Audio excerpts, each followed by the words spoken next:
Hello everyone, welcome back to our own channel keep creating.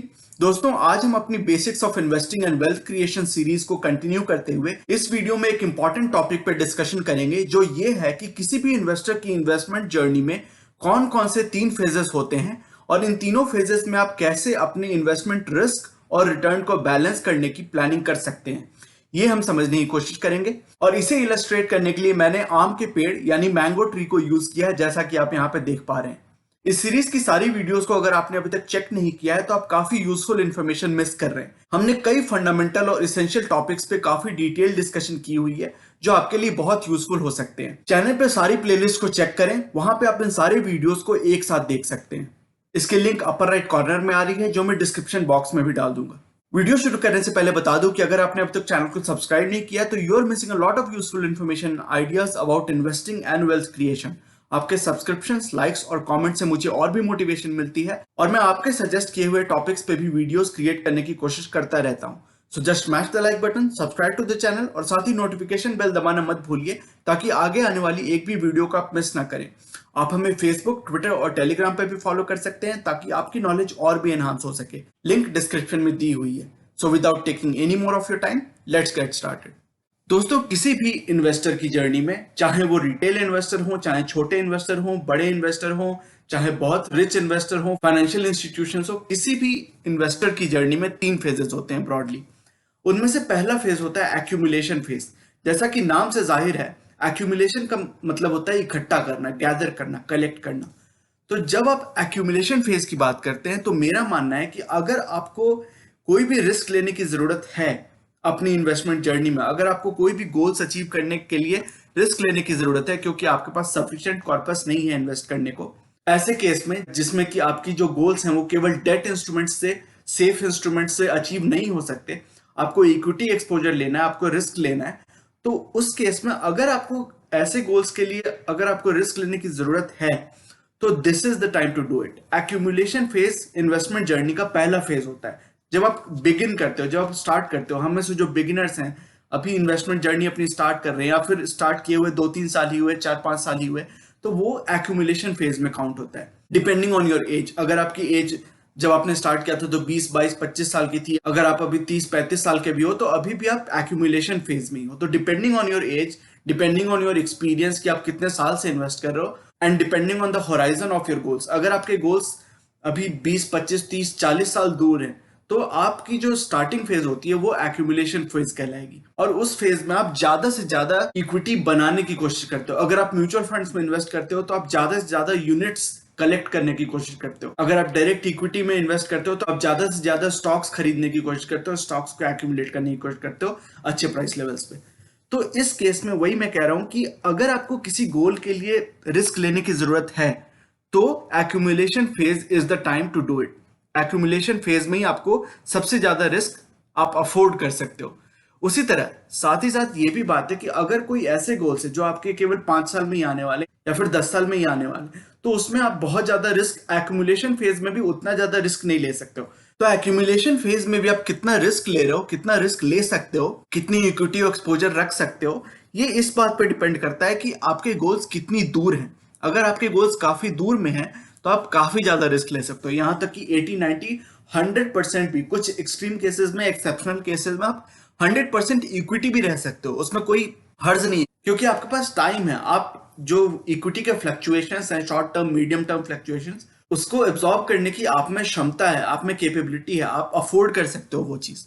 तो आपकी strategy ये होनी चाहिए एक्यूमुलेशन फेज में कि आप रिटर्न्स पे ज्यादा फोकस मत करो। This is not the time to focus on returns कि मेरे फंड्स ने कैसा परफॉर्म किया है, अभी मैंने 1-2 साल ही इन्वेस्ट करना शुरू किया लेकिन मेरे फंड्स ने परफॉर्म अच्छा नहीं किया, तो ये आपको चिंता अभी नहीं करनी है। This is the time to collect more and more units.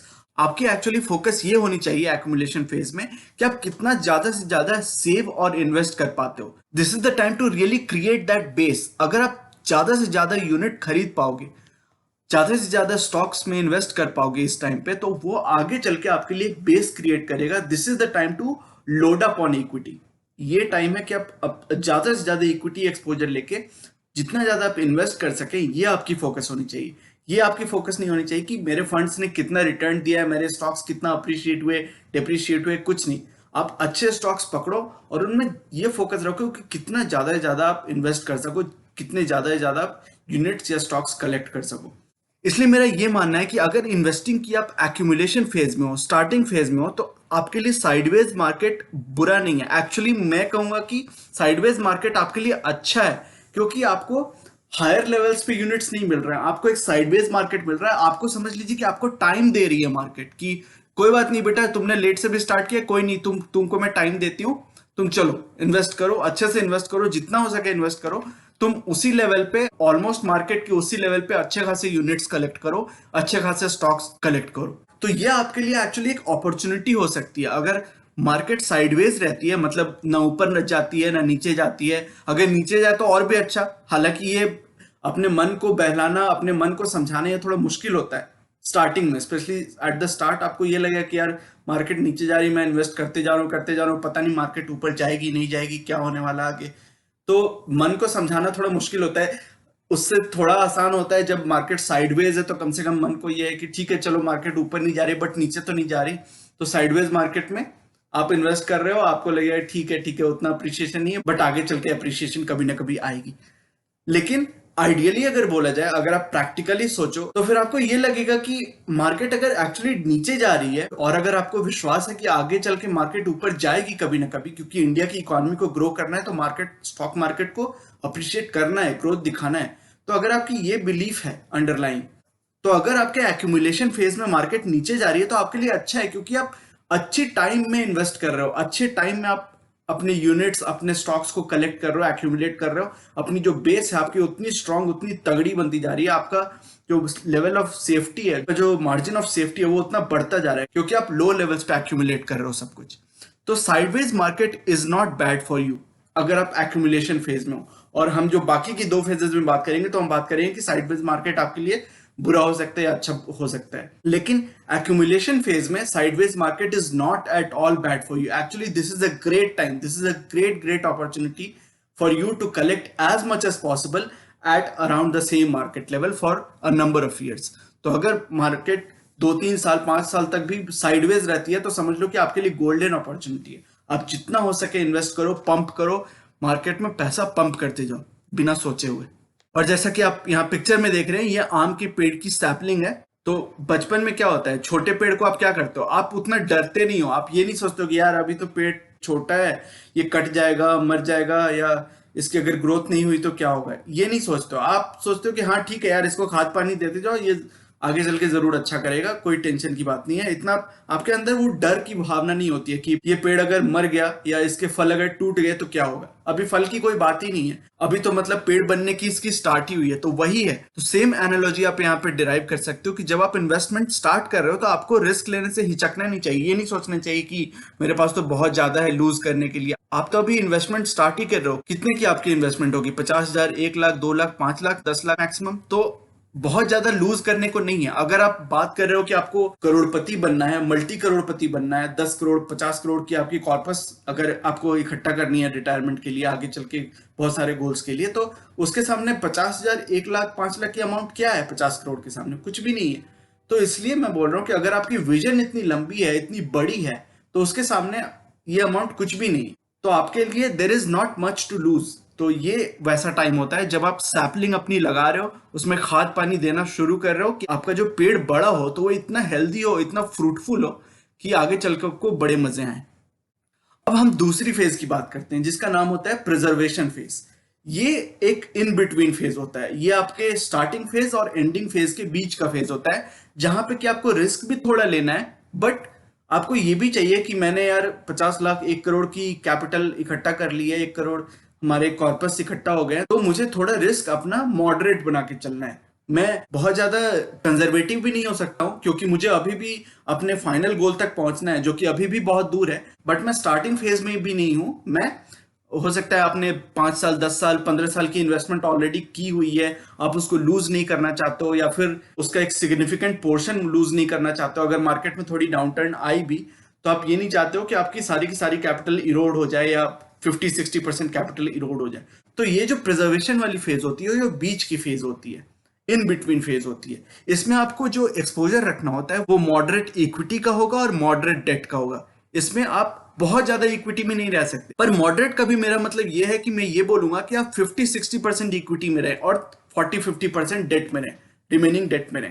तो मॉडरेट का मतलब ये नहीं कि आप इक्विटी पे एकदम कट बैक कर दो, क्योंकि अभी भी आपको कॉर्पस ग्रो करनी है एट एन अप्रिशिएबल, एट ए रिस्पेक्टेबल पेस। आपको जो गोल्स हैं वो अभी अचीव नहीं हुए हैं या अचीव होने के नजदीक नहीं आया, आपको अभी भी there is some distance to go. Although you have covered some distance, there is still some distance to go. तो आप बहुत ज्यादा कंजर्वेटिव नहीं हो सकते हो, लेकिन आप बहुत ज्यादा रिस्क भी नहीं ले सकते हो। जो एक्यूमुलेशन फेज में हमने देखा कि आप इक्विटी एक्सपोजर बहुत ज्यादा रख सकते हो, हाई इक्विटी लो डेट, वैसी सिचुएशन यहाँ पे नहीं होगी।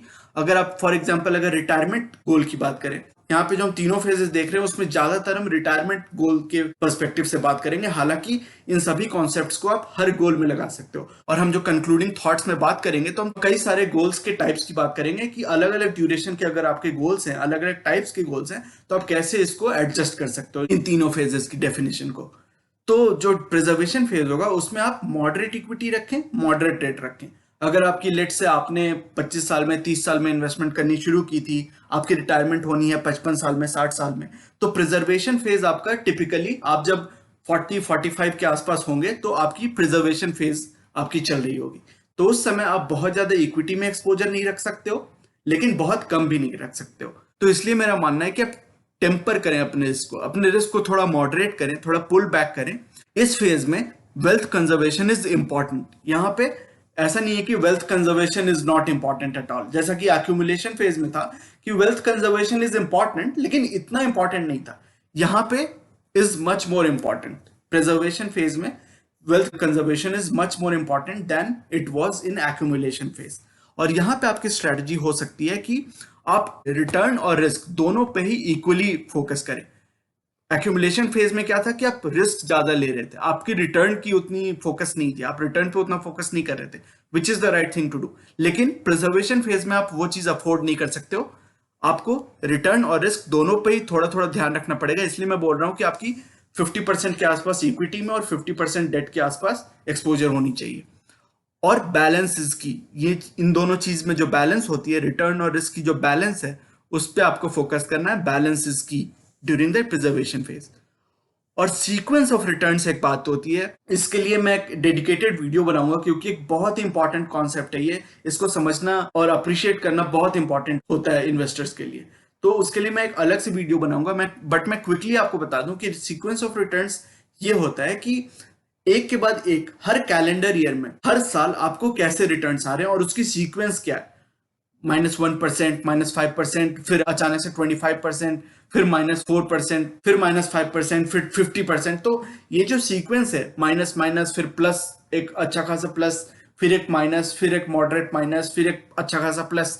तो ये जो सीक्वेंस होती है ये आपके लिए क्रिटिकल हो सकती है, क्योंकि अगर आपकी जो वेल्थ इरोजन है वो लगातार बहुत सालों तक होती रही, मान लीजिए मार्केट एक बहुत ही, या तो एक साइडवेज मार्केट रहा या फिर एक बेयर मार्केट में आप चले गए और 5-6 साल तक आपकी रिटर्न अच्छी नहीं हुई, तो आपकी कैपिटल जो है काफी ज्यादा डेप्रिशिएट कर सकती है, वेल्थ की इरोजन हो सकती है। इसलिए आपके लिए सीक्वेंस ऑफ रिटर्न्स बहुत क्रूशियल हो जाता है। ऑन द कॉन्ट्रेरी अगर हम देखें तो एक्यूमुलेशन फेज में सीक्वेंस ऑफ रिटर्न्स उतना मैटर नहीं करता है, क्योंकि अगर आपकी 1-2-3-4-5 साल तक नेगेटिव रिटर्न भी आई, लेकिन आपने अच्छे खासे इन्वेस्टमेंट्स पंप करते रहे और उसके बाद अगर पॉजिटिव रिटर्न्स आनी शुरू हो गई, और या तो मॉडरेट पॉजिटिव रिटर्न्स हो या फिर बम्पर पॉजिटिव रिटर्न्स हो, जैसा आपने देखा हो कि मार्केट्स हमेशा साइकिल में चलते हैं।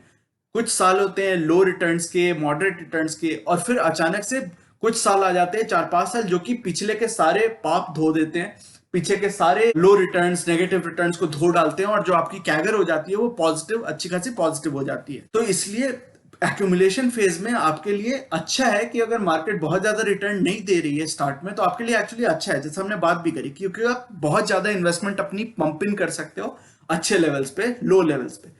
लेकिन प्रिजर्वेशन फेज में वो अच्छी बात नहीं होगी। अगर आपके कुछ सालों तक अगर आपके बहुत नेगेटिव रिटर्न्स रह गए या फिर साइडवेज मार्केट रह गई, तो आपके लिए सीक्वेंस ऑफ रिटर्न्स मैटर करने लगेगा, क्योंकि आपकी जो गोल्स हैं वो धीरे धीरे नजदीक आनी शुरू हो गई हैं।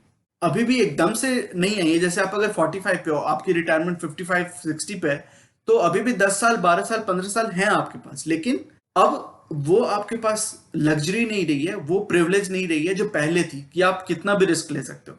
इसलिए सीक्वेंस ऑफ रिटर्न्स आपके लिए मैटर करेंगे। ये मैटर करेगा कि आपकी जो सीक्वेंस है, क्या आपके पास पहले पॉजिटिव रिटर्न्स, बहुत सारे बम्पर पॉजिटिव रिटर्न्स आए और तब जाके नेगेटिव होना शुरू हुआ, या फिर पहले ही बहुत सारे नेगेटिव आ गए और उसके बाद फिर पॉजिटिव होना शुरू हुआ। तो ये आपके लिए this matters more to you than some other person who is still in the accumulation phase. और जैसा कि आप इस पिक्चर से देख पा रहे हैं, ये आम का पेड़ है और आम के पेड़ में आप यहाँ पे देख सकते हैं ये जो बर्ड्स आए हैं इन्हें हिंदी में मंजर भी कहते हैं। तो जो लोग फेमिलियर हैं वो समझ पाएंगे, ये देख के समझ जाएंगे कि ये मंजर, जब आम के पेड़ में मंजर आता है, फल आने से पहले मंजर आते हैं, ये वो मंजर है। तो इस केस में ये प्रिजर्वेशन फेज के लिए बहुत अच्छी एनालॉजी है, क्योंकि आपके जो फल हैं वो अब आपको दिखने लगे कि मैं फल की तरफ बढ़ रहा हूं, अब धीरे धीरे फल आने लगेंगे, 1-2 महीने में आम के पेड़ में फल आने लगेंगे। तो आप प्रिजर्व करना चाहते हो कि अभी भी आप खाद पानी दे रहे हो, पेड़ को अच्छा बड़ा कर रहे हो, लेकिन अब आपको ये भी एक रिस्क आ गया, आपके मन में एक रिस्क है कि ये मंजर कहीं टूट ना जाए, या फिर कोई आंधी तूफान ना आ जाए और ये सारे मंजर टूट के जमीन पे ना गिर जाए और मेरे जो फल की खेती है, वो जो फल आने वाले हैं पेड़ में, वो सारी खराब ना हो जाए।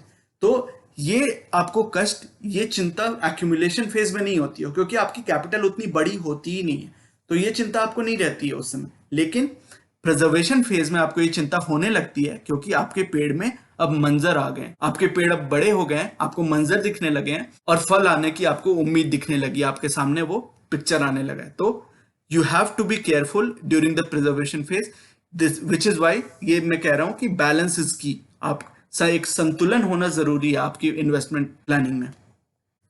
और वेल्थ क्रिएशन का और इन्वेस्टमेंट जर्नी का आखिरी फेज होता है जिसे हम डिस्ट्रीब्यूशन या फिर विड्रॉल फेज बोलते हैं। तो जैसा कि नाम से जाहिर है, डिस्ट्रीब्यूशन और विड्रॉल दोनों का ही मतलब ये है कि आप पैसे विड्रॉ करना शुरू करते हो। आपने इतनी जो अपनी कॉर्पस बनाई, अपने गोल्स अचीव करने के लिए अपनी जो वेल्थ क्रिएट की, आप अब उसके फायदे उठाते हो।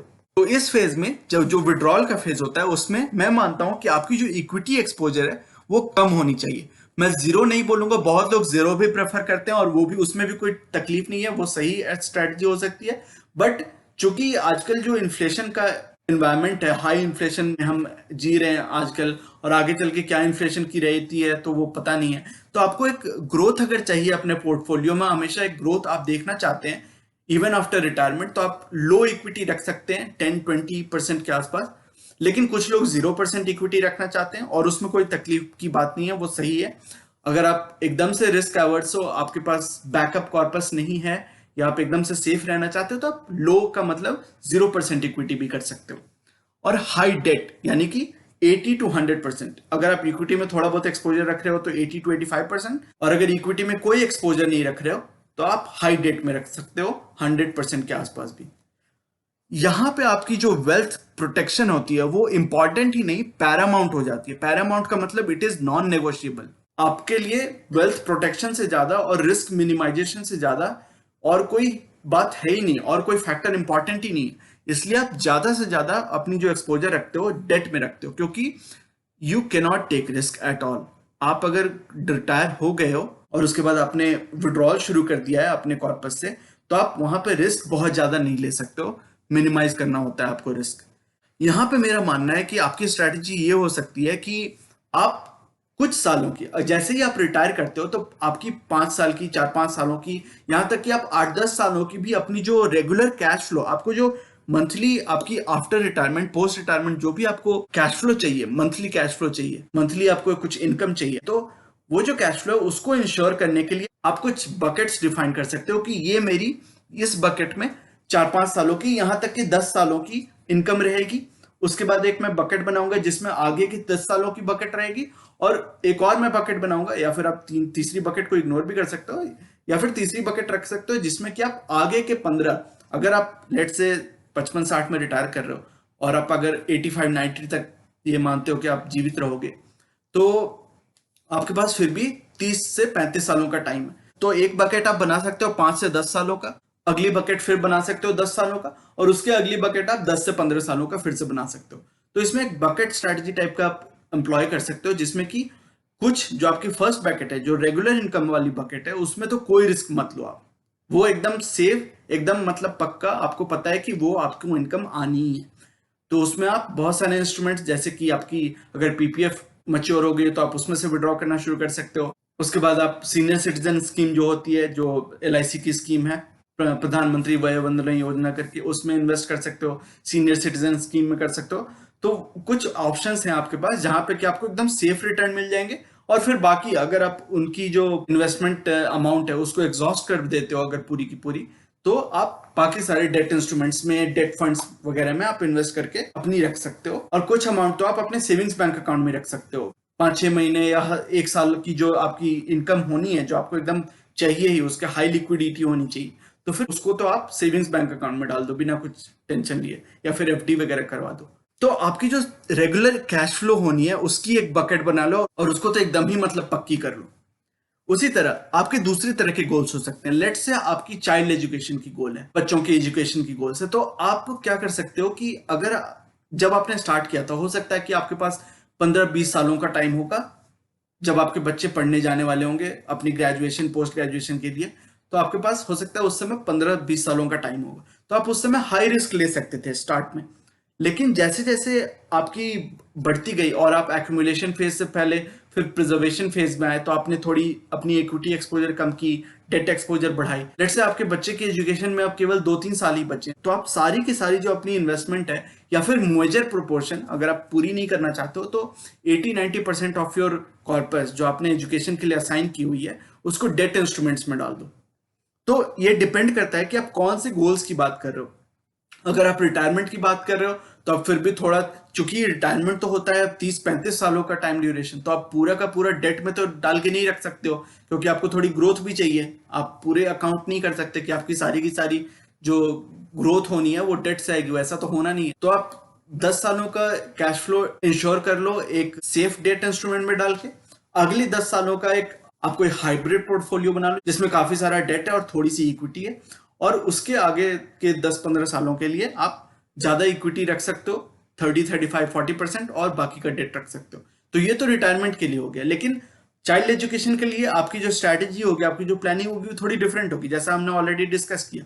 उसी तरह आपकी अगर घर बनाने की है, तो घर बनाने में भी जो आपको अमाउंट लगनी है वो नेगोशिएबल नहीं है, वो आपके पास होनी चाहिए। तो उसकी स्ट्रेटजी फिर चाइल्ड एजुकेशन की जैसी हो सकती है कि आप ज्यादा से ज्यादा अपनी जो कैपिटल है उसको सेफ इंस्ट्रूमेंट्स में डाल दो अहेड ऑफ टाइम।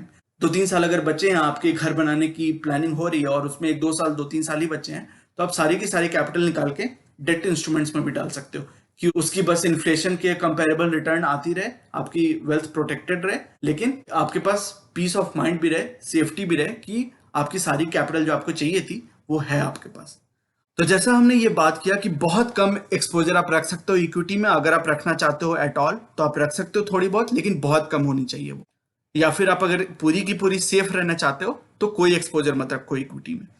लेकिन इस स्टेज में, विड्रॉल वाले फेज में, डिस्ट्रीब्यूशन फेज में, आपके लिए पोर्टफोलियो रिटर्न उतना मैटर नहीं करता, एक्चुअली मैटर ही नहीं करता।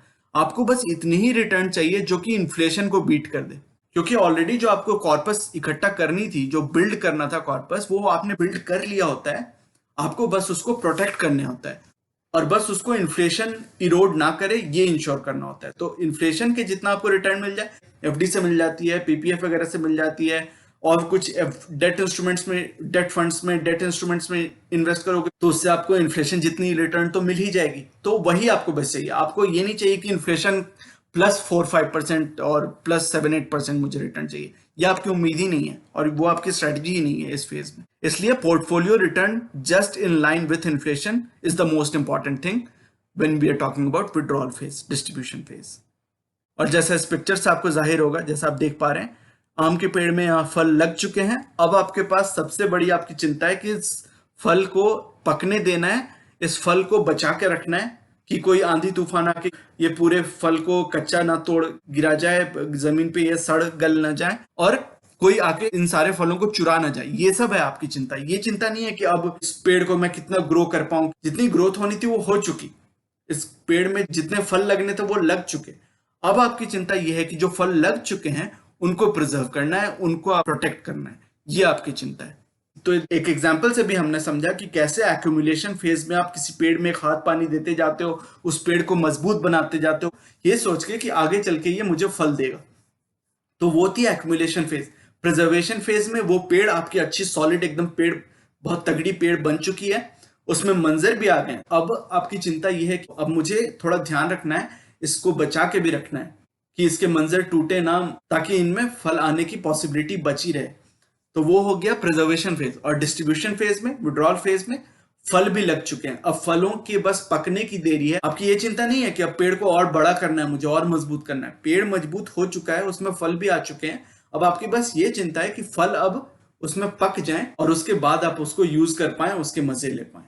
तो ये तीनों फेजेस में ये डिफरेंस होता है। इस बात को अगर आप समझ गए, इसको अप्रिशिएट करने लगे, तो आपकी जो इन्वेस्टमेंट स्ट्रेटजी होगी वो खुद ब खुद आप समझ जाएं कि आपकी क्या स्ट्रेटजी होनी चाहिए। किसी को आपको समझाने की जरूरत नहीं पड़ेगी, आप खुद समझ जाएं कि आपकी कितनी रिस्क होनी चाहिए इस फेज में, कितनी आपकी रिटर्न की एक्सपेक्टेशन होनी चाहिए, आपकी फोकस रिटर्न होनी चाहिए या फिर रिस्क मिनिमाइजेशन होनी चाहिए, रिस्क मिटिगेशन होनी चाहिए। ये सब क्वेश्चंस का आप खुद आंसर कर पाएंगे हर गोल के लिए। तो आपकी जो इन्वेस्टमेंट स्ट्रेटजी होगी, आपकी जो इन्वेस्टमेंट जर्नी होगी, वो बहुत ही प्लेजेंट हो सकती है, बहुत ही वेल एजुकेटेड हो सकती है, अगर आप इन बातों को ध्यान में रखेंगे तो मेरी ओवरऑल थॉट्स ये हैं कि हमेशा रिस्क वर्सेस रिटर्न, ये जो ओवरऑल पिक्चर है, जो बिग पिक्चर है, उस पर फोकस करें। हमेशा ये छोटे गेम्स कि किस स्टॉक में क्या हो रहा है और किस स्टॉक को मैं किस प्राइस पे ले लूं, ये सब मैटर करता है एक्यूमुलेशन फेज पे।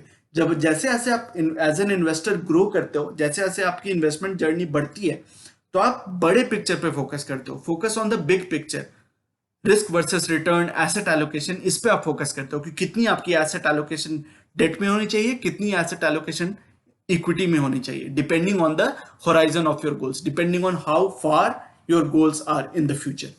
जैसा कि हमने इसकी पिछली वीडियो में, जिसमें हमने रिटेल इन्वेस्टर्स के 5 बिगेस्ट मिस्टेक्स को डिस्कस किया था, कि 5 जो कॉमन मिस्टेक्स होते हैं रिटेल इन्वेस्टर्स के, उसमें डिस्कस किया था कि आपको हमेशा अपनी पोर्टफोलियो पे ध्यान रखना चाहिए, ओवरऑल पोर्टफोलियो पे। ये नहीं कि ये जो फंड है जिसमें मेरी केवल 5% एक्सपोजर है, वो कैसा कर रहा है, वो मंथ ऑन मंथ और वो डेली बेसिस पे कैसा परफॉर्म करे। ये सब छोटे छोटे गेम्स शुरू में हो सकता है आपको भले ही एक्साइट करें या आपको थोड़ी इंटरटेनमेंट प्रोवाइड करें, बट आगे चल के जैसे जैसे आप मच्योर करते हो, जैसे जैसे आप ग्रो करते हो, आपको समझ में आने लगता है कि what matters eventually, what is most important is your portfolio performance. आपकी पोर्टफोलियो कैसी परफॉर्म कर रही है, तो उस पर हमेशा आप हायर फोकस बना के रखें।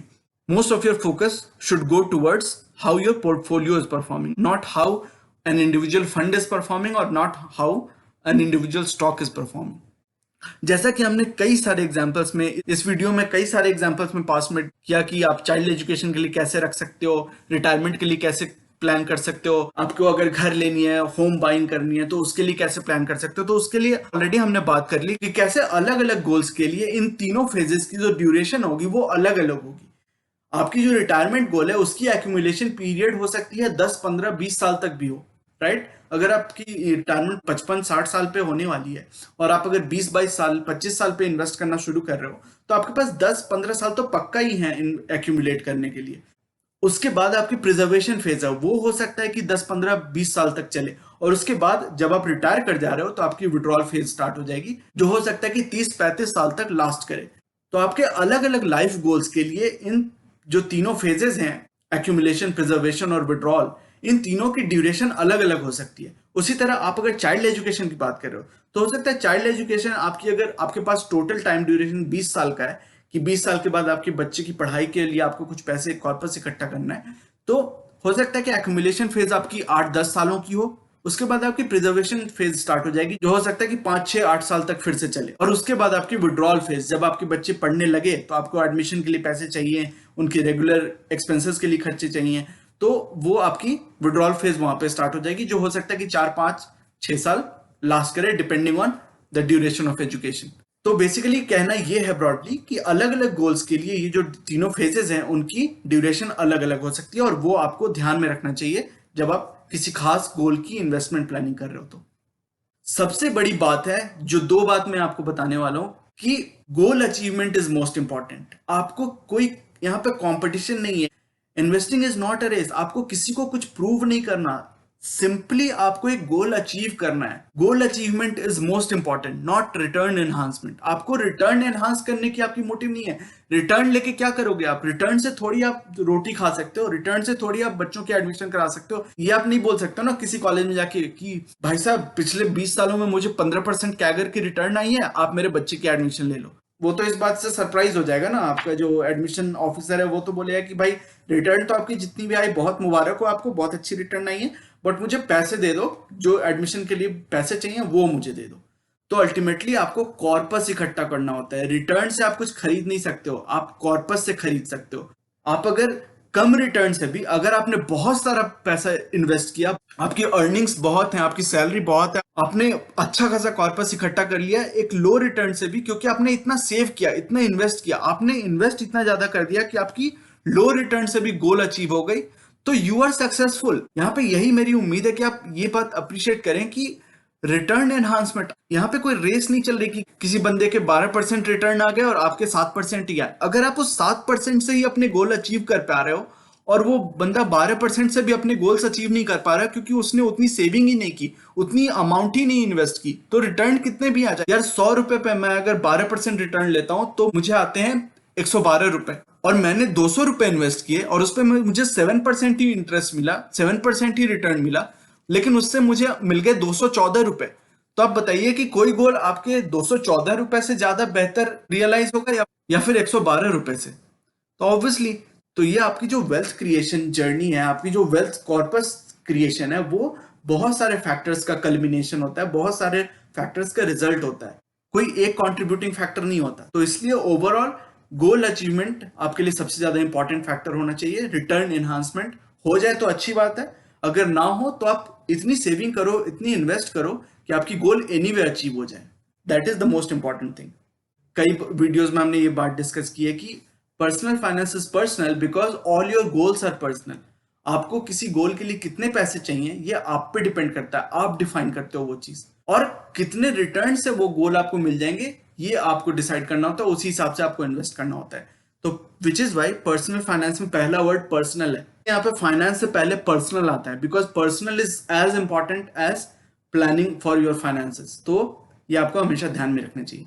अब मेरी आपसे ये रिक्वेस्ट है कि आप अपने थॉट्स और क्वेश्चंस कमेंट्स में डालें ताकि हम एक कंस्ट्रक्टिव डिस्कशन कर पाए। आपको इस वीडियो से रिलेटेड या फिर पहले की वीडियोस में जो हमने बहुत सारी इंपॉर्टेंट बातें की हुई हैं उससे रिलेटेड कोई भी क्वेश्चन है तो आप कमेंट्स में डालें ताकि हम एक दूसरे से सीख सकें, आपके क्वेश्चन से मैं सीख सकूं, मैं रिसर्च करके आपको आंसर्स दे पाऊं और हमारी डिस्कशन से आप बेनिफिट कर पाए, आपके लिए ये सारी इंफॉर्मेशन यूजफुल हो पाए।